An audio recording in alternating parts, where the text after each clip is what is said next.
Donald ট্রাম্পের নীতি কিভাবে চীনের অর্থনীতিকে শক্তিশালী করছে এবং একই সঙ্গে যুক্তরাষ্ট্রকে একটি কঠিন পরিস্থিতির দিকে ঠেলে দিচ্ছে।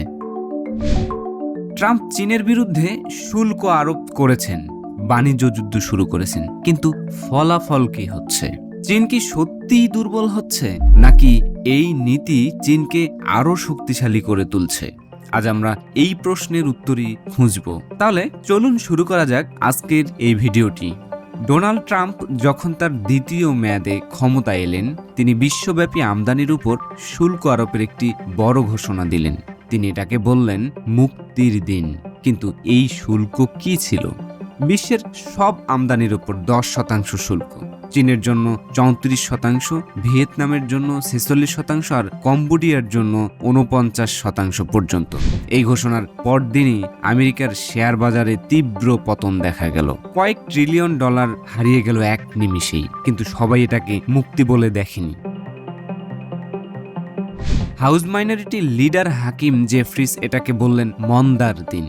অর্থনীতিবিদরা বলছেন এই শুল্ক মুদ্রাস্ফীতি বাড়াবে, আমেরিকার অর্থনৈতিক প্রবৃদ্ধি কমিয়ে দেবে এবং একটি স্থবির অর্থনীতির জন্ম দিবে।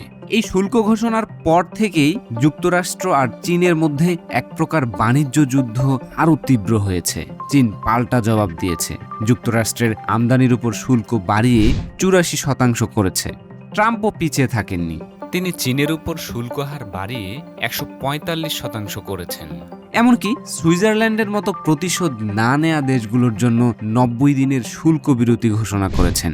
এই পাল্টাপাল্টি শুল্ক যুদ্ধে যুক্তরাষ্ট্রের শেয়ার বাজার অস্থির হয়ে পড়েছে। বিনিয়োগকারীরা ভয় পাচ্ছেন যে এই শুল্ক বিশ্বব্যাপী সরবরাহ শৃঙ্খলাকে বিপর্যস্ত করে দেবে। আমেরিকান ভোক্তারা তাড়াহুড়ো করে গাড়ি আর অন্যান্য পণ্য কিনছেন, যাতে শুল্ক কার্যকর হওয়ার আগেই সস্তায় তারা কিনে নিতে পারেন সবকিছু। গাড়ির ডিলারশিপগুলো বলছে হোন্ডা আর টয়োটার মতো ব্র্যান্ডের গাড়ির বিক্রি হঠাৎই বেড়ে গিয়েছে। ট্রাম্পের চীনের প্রতি এই কঠোর দৃষ্টিভঙ্গি নতুন নয়। তার প্রথম মেয়াদ থেকেই তিনি মনে করেন যে চীনের সাথে যুক্তরাষ্ট্রের বাণিজ্য সম্পর্ক অন্যায্য, তাই তিনি শুল্ক আর রপ্তানি নিয়ন্ত্রণ শুরু করেছিলেন। এবারও তিনি চীনকে প্রধান লক্ষ্য হিসেবে বেছে নিয়েছেন। এপ্রিলের 2 তারিখে ঘোষিত প্রতিশোধমূলক শুল্কে চীনের নাম সবার উপরে।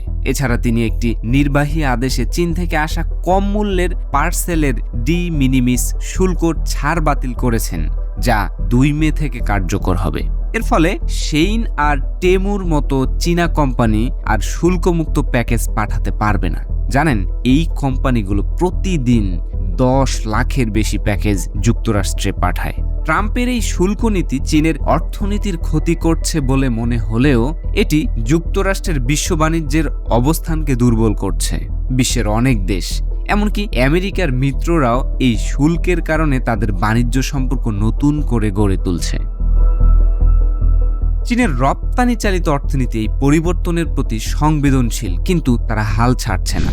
চীন ব্রিক্স জোট, যেখানে ব্রাজিল, রাশিয়া, ভারত, দক্ষিণ আফ্রিকার সঙ্গে নতুন দেশ যুক্ত হয়েছে এবং 15 দেশের RCEP মুক্ত বাণিজ্য চুক্তি কাজে লাগিয়ে অন্য দেশগুলোর সাথে বাণিজ্য বাড়াচ্ছে। ট্রাম্প ভেবেছিলেন চীন শুল্ক কমাবে, কিন্তু চীন উল্টো প্রতিশোধ নিয়েছে। এই বাণিজ্য যুদ্ধে 2 দেশের বাণিজ্য কমলেও চীন এখনও বিশ্বের কারখানা। তাদের হাতে রয়েছে গুরুত্বপূর্ণ খনিজ সম্পদ আর ইলেকট্রনিক উপাদান। কৃষি পণ্যের জন্য তারা নতুন সরবরাহকারী খুঁজে নিতে পারে। আর বৈদ্যুতিক গাড়ি ও ইভি ব্যাটারি উৎপাদনে চীন এখন বিশ্বের সেরা। চীনের এই শক্তি শুধু বাণিজ্যে নয়, প্রযুক্তিতেও। ট্রাম্পের নীতি অজান্তেই চীনকে সাহায্য করছে। কিভাবে, এটা আমরা পরে দেখব। ট্রাম্পের নীতি শুধু বাণিজ্যে নয়, প্রতিভা আকর্ষণেও চীনকে সুবিধা দিচ্ছে। তিনি ফেডারেল গবেষণা অনুদান কাটার পরিকল্পনা করেছেন এবং চায়না ইনিশিয়েটিভ নামে একটি ব্যর্থ প্রকল্প চালিয়েছিলেন চীনা গুপ্তচর ধরতে। কিন্তু এর ফলে যুক্তরাষ্ট্রে প্রশিক্ষিত চীনা বিজ্ঞানী ও পণ্ডিতরা ভয় পেয়েছেন। অনেকে চীনে ফিরে গেছেন। এই প্রতিভার মধ্যে রয়েছে গণিতবিদ, AI বিশেষজ্ঞরাও। চীনে ফিরে তারা গবেষণা প্রসারিত করছেন, নতুন প্রজন্মের প্রতিভা গড়ে তুলছেন। এখন কম চীনা ছাত্ররা আমেরিকায় পড়তে আসছে, কারণ তারা হয়রানির শিকার হচ্ছে বলে মনে করে। চীন এআই প্রযুক্তিতে বড় অগ্রগতি করেছে। ডিপসিক আর আলিবাবার মতো কোম্পানি আমেরিকার শীর্ষ ফার্মগুলোর সাথে প্রতিদ্বন্দ্বিতা করছে। আলিবাবার কিউএন সিরিজ আমেরিকান এআই মডেলের আধিপত্যকে চ্যালেঞ্জ করেছে। যুক্তরাষ্ট্রের রপ্তানি নিয়ন্ত্রণ সত্ত্বেও হুয়াওয়ে নিজস্ব এআই চিপ তৈরি করেছে। ইভি ব্যাটারি আর গাড়ি উৎপাদনে চীন এখন আমেরিকা, ইউরোপ, জাপানকেও ছাড়িয়ে গেছে। নবায়নযোগ্য শক্তি আর টেকসই পরিবহনে চীনের নেতৃত্ব অসাধারণ। ট্রাম্পের শুল্ক পরিকল্পনায় আমেরিকায় মন্দা ডেকে আনতে পারে। অন্য দেশগুলো বিশ্ব বাণিজ্য পুনর্গঠন করছে, যা আমেরিকাকে বিচ্ছিন্ন করতে পারে। কিন্তু এটি চীনকে সাহায্য করছে শক্তিশালী বাণিজ্য সম্পর্ক গড়তে এবং প্রতিভা আকর্ষণ করতে। চীন শুধু টিকে থাকছে না, বরং সমৃদ্ধ হচ্ছে। শেষ পর্যন্ত ট্রাম্পের শুল্ক আমেরিকার অর্থনীতিকে ঝুঁকির মুখে ফেলছে আর চীনকে বিশ্বমঞ্চে উঠতে সাহায্য করছে। চীনের উৎসব করা উচিত, কারণ ট্রাম্পের নীতি তাদের আবার মহান করে তুলছে।